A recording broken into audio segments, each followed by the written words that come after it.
Бүгінгі сабағымыздың тақырыбы ауылым неткен көркем. Сабақтың мақсаты оқушылардың ауыл туралы түсінігін кеңейту, туған ауыл тарихымен таныстыру.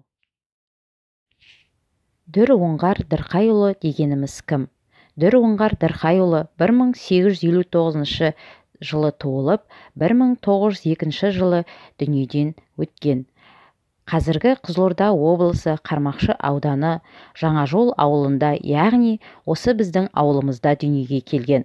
Қаратамыр елінен шыққан жыр жұлдызы. Ол кісі арна өлеңдер, әзіл өлеңдер, жұмбақтарда шығарған екен. Дүр Оңғар жампоз жыршы, сыр саңлағы, жыр киесі, арқалы ақын, сырлы сазгер кісі болған.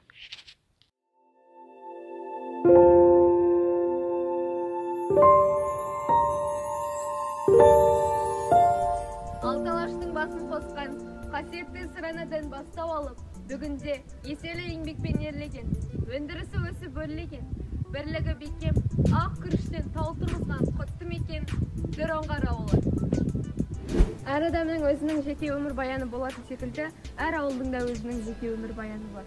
Егер тарихқа үңілсек, бұл құтты мекеннің іргесі 1930 жылы 5 шаруашылықты иелендіріп, бір шаруашылыққа біріктірді. Ауылдың округте бүгінгі күнге 402 отбасы, 2178 халық тұрады.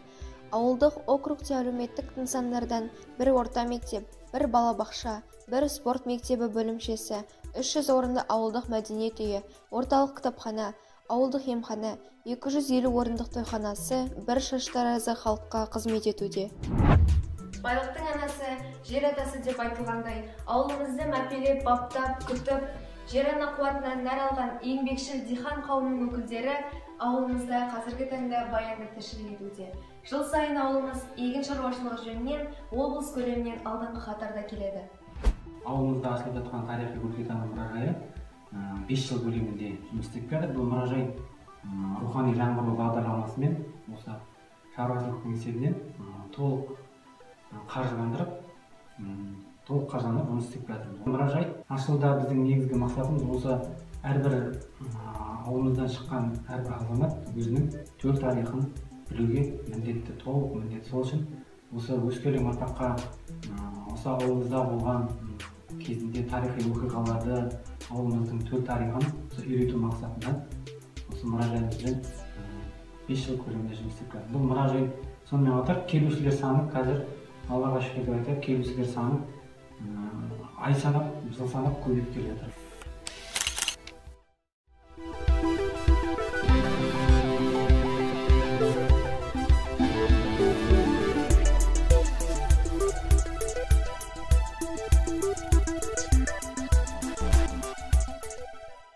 Қайырлы күн, Қалдан апай, сізге сұрақтар қойсам.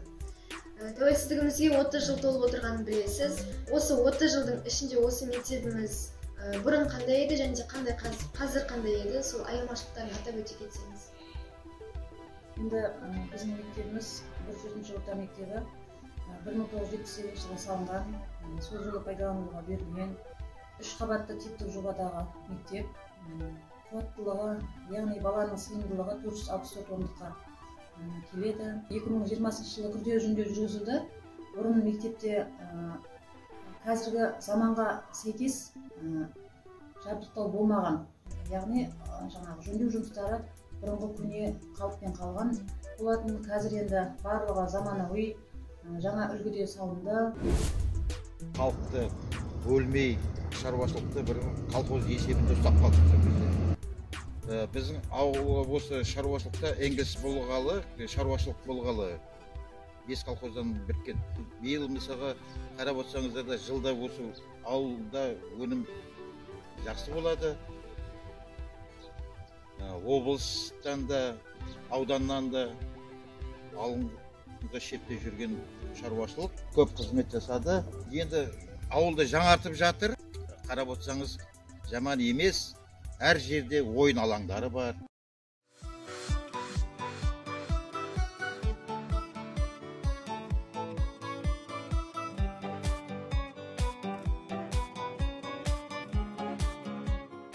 Өз алдына отау тігіп, шаңырағын көтерген. Іргесін ата-аналарымыз қалаған шаруашылыққа биыл 90 жыл.